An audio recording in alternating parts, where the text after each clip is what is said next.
views and also the comments, of course, that Nick Clegg, leader of the Lib Dems, made. So get in contact with us. I still want to hear your opinions as well. Imran, Shiv, welcome to the show. Hi. Thanks for having me. Shiv, if I could start with you, what did you make of that performance? Well, so Clegg has marketed himself over 5 years as sort of being this honest, straight talker. At least this is what he pitched at the last election.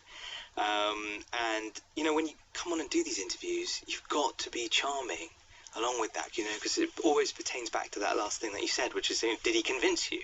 Well, you know, you've got to be charming. He's not speaking to you. He's speaking to your listeners, right, at the end of the day. But he has got this rude BBC journalist that keeps interrupting him. Indeed, of course, but that's your job. You know, and you've got to speak to people's fears and worries and hopes. And, you know, did he do that with that interview? No. I don't think he did. He got very hostile. He got tetchy. I don't know whether one could say the election trail is already getting to him, perhaps. We're only officially 3 weeks in. We've got 3 weeks more to go, or thereabouts. And, you know, you constantly kind of use this phrase, as politicians do, and they get upset. You know, let me finish. You know, what does that mean? When you hear that, when you listen to that, or when the other person listens to that, it means, you know, I don't think you're going to let me finish, so I'm going to say let me finish and remind you of the fact that it's just very hostile. And that's it. So I don't think that in that sense, you know, when people they listen to the tone, the timbre, the person's character, yeah, he might sound stronger for battling back, but I don't think in that sense, I think it was pretty hostile. He didn't sound charming to me, certainly. But, I mean, to defend him, he would say, you know, look, I do need to finish. He didn't say, let me finish as a preemptive strike, did he? I mean, there were things where I was kind of interrupting him because I wanted him to answer the point.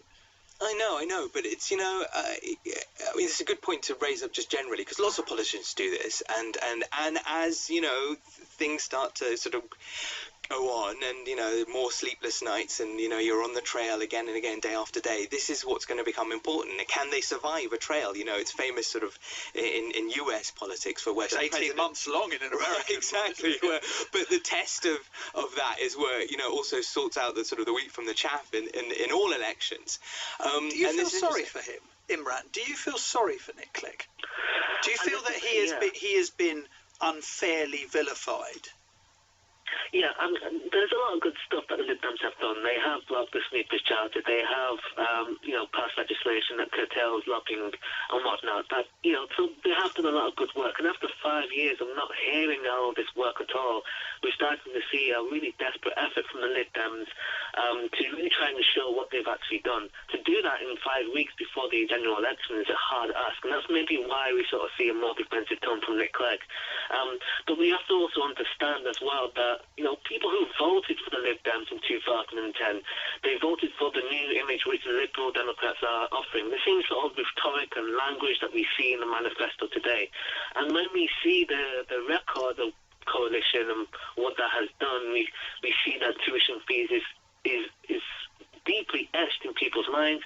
We see that the CTS bill is that unfair, though, women? Is that unfair? Because as they point out, yes, okay, tuition fees did go up. They pledged that they wouldn't, and in fact that they would be eradicated at some point. But more young people are going to university now than ever before. More young people from disadvantaged backgrounds are going to university. So should we just all leave this tuition fees thing alone and park it and say, okay, actually, the bigger picture is more young people are going to university now than ever before, Imran? I mean, on an individual level, you have to look at your options, and whether going to university is really worth it, it really comes down to what kind of career path you want. So people have to make the judge whether getting into debt is really worth the risk of trying to pursue their dreams. And most people have done that. However, they still have qualms, and they still have really deep reservations that I am going to be lumped with this debt, and how am I going to really get on with family life, and as we've seen all the callers say before. So the issue of tuition fees is really a strong issue, especially when we see students who in 2010 have graduated and they still have that when it comes in their mind when it comes to the Lib Dems. And it's also the issue of the CTS bill, the really highly corrosive civil liberties, and this sort of creates an image that really, whether it's because of politicians are seen as hypocrites, or whether it's because of the pragmatics of a whole parliament, where voting for the Lib Dems is inherently voting for a diluted parliament.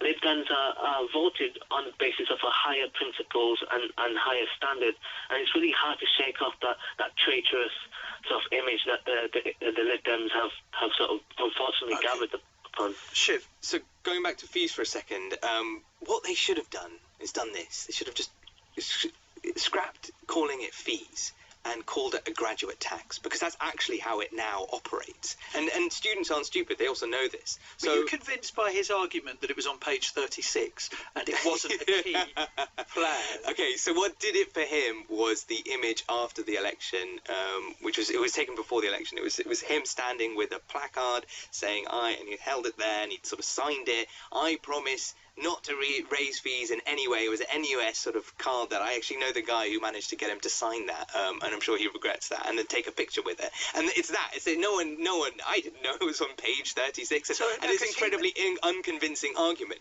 But he made hay of it. You were exactly right. He did make hay of it, and he was happy to, and he wanted to stand up and say with this, placard at some point, look, we're the party that's not going to raise fees in any way. When I said to him, I don't remember at the time you reminding us it's only on page 36, don't worry about it, there are much bigger things. I don't remember him saying that, but he maintained to us that he didn't actually put it at the forefront and didn't say that. Well, famously, obviously, he did the video saying, I'm very sorry, and then it was remodeled, let's say, by lots of other people on social media. Yeah, of course. That mistake. But he didn't say in that, sorry, I'm sorry video, he didn't say, and I'm sorry, but caveat, it was on page 36. No, you just apologize for it, you apologize, you don't then go back and make excuses. But he's right, he is right, actually. The figures suggest and show and demonstrate that more people are going to university than before, and actually, in terms of people from that's poor not by backgrounds, his design. Well, he would argue otherwise. He would say, yes, actually, we have made the system fairer. And because of poorer backgrounds, more people from poorer backgrounds are, in fact, going to university than before. But the argument is that extra £3,000, universities are encouraged to use that money to pay for kids from more disadvantaged backgrounds to go to university. Therefore, if his policies had gone through, they wouldn't have gone to university, presumably. Well, yeah, but he doesn't have to argue that because, right, look at Scotland, but equally, he can't take credit for it, can he? Well, so he does what he does, which is say, look, this is all part of the, the bundle of government, and comes back to that. But look, but then he also says this, which is part of his problem. When every time he talks about the debt, he says, oh yeah, but it's so important to deal with the debts because we don't want to saddle our children and our grandchildren with these debts, right? But you're like, hang on. It's not, people aren't stupid. People go to universities, hopefully by the end of it, certainly have worked out, have enough financial nous to realise they have more debt. They still have to pay it back. Most people at university could figure out what 3 times 9 is. Right, exactly. One would hope. But worse than that, actually, this policies, the policies of austerity over the last 5 years have fallen hardest, and everyone agrees on this, on the young, on young working people. The very people he's hoping that the debt don't are right, exactly. Well, it's young working people who have the children, right? Yeah, he didn't accept that, though, did he? When I asked him about the IFS figures on this, he said that they hadn't taken things such as a £2.5 billion pupil premium. I think that was actually a very appalling answer, because what he's really saying there, look, it's always bad to argue with people's figures if in this way, and that not the numbers per se, but the kind of the terms of the references, because people get lost on and at any. But actually, what he was saying was, look, the school is feeding these children more, right? These poor children more. They're educating them better. So it doesn't matter whether the parents can afford food or clothes, because we're doing it through the school. You're like, hang on, that's not an argument. That's never how this stuff has been measured before in the past. So why should we, because we start measuring it that way now, well, we might as well just send everyone to a food bank and say they're better off, because they would be, technically. Yes, because they won't be paying for the food. Right, yes. But what sort of dignity or humanity is that? Or what way is that to run an economy? Well, we only wish we could ask Ian Duncan Smith that very question. Good luck getting him on your show. Yes, quite. Yes, quite. Well, I think he walked out of the actual debate about food banks, didn't he? He may have got up. Yes. Sure, he got up and please tell me if I'm wrong. Imran, in terms of a BAME manifesto, Do you think that that is a good idea? Do you think that such a thing as a BAME manifesto will appeal to ethnic minorities? I think it's definitely a good idea, simply because the demands of BME, especially in marginal seats where they can play a key role in terms of swinging the vote many of the times, is certainly different from, say, the mainstream sort of narratives that of economy and of the taxation, which is certainly deeply cared by the BME community, definitely so. But in that sort of domination of narrative, we never really hear, well, what happens to our representation? What happens to, where's our place in society? So definitely, I mean, Labour's done this as well, and I definitely think it's a idea for all parties to do this in the future. And we do have to also understand that there are specific issues that we have with certain communities. So with the Muslim community, and that came up on the caller as well, saying that Islamophobia and the Trojan horse scenario is a massive issue for the Muslim community. So to have a certain section geared towards that, and then have other sections geared towards racism, is something that should be championed. Shiv? I'm not in favour, personally, really, of creating manifestos for individual identities. That actually goes against the grain of what a manifesto is supposed to be, which is a kind of cohesive sort of document. You've had a chance to cross your eyes, peruse the BAME manifesto. Did you feel as though that this is the key to unlocking the ethnic vote? No, I don't think many people. I mean, this is funny, going back to the piece thing. You were sort of saying you should read our manifesto, because then you would have known that it was on page 36 and it wasn't a priority. But actually, most 99.999% of voters have not read any party's manifesto, I'm sure, ever. And 160 pages of it. Right, well, exactly. But if you are going to do such a thing, having perused over it, I think in that sense it's full of very dense technical language. Is it clear? Does it show passion from the Lib Dems that this is one of their core issues? No, and to be fair, I don't think it is. And have they got any sort of outstanding policies in it? From having perused it just briefly, no, I don't think so either.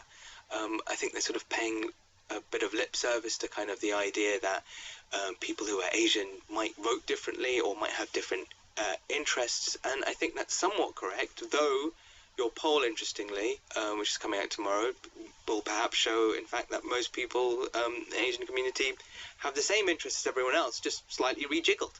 Yeah. Which is great. That's great news if you're an integrationist, right? Yeah. And you want people to be cohesive. So, I don't know. I don't think it's a smart idea. And where do you stop then as well? I mean, why not, have manifestos for specifically young people? LGBT and, manifesto. right, yeah, and then manifesto. specifically women or older women or younger men of certain background and Imran? football supporters and, Yeah, Imran? I mean, what do you think of Shiv's point, that there's no point in a BME manifesto because suddenly it just opens it up to all kinds of splintering?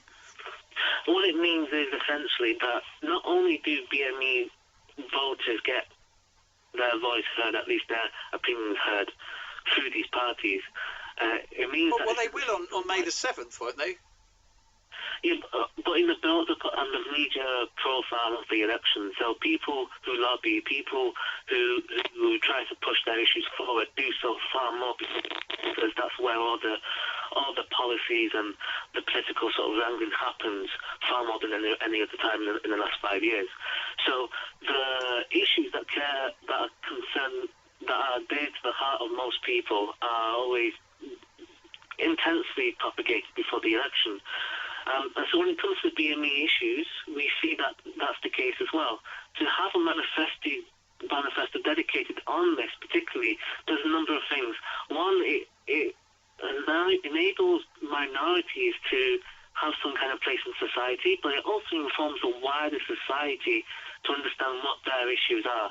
So whilst you have the major narratives about taxation, about economy, about immigration and NHS and whatnot, there is a place, a dialogue in our community, in our media, where we can talk about the finer issues of our society, which will also help integration over the long term.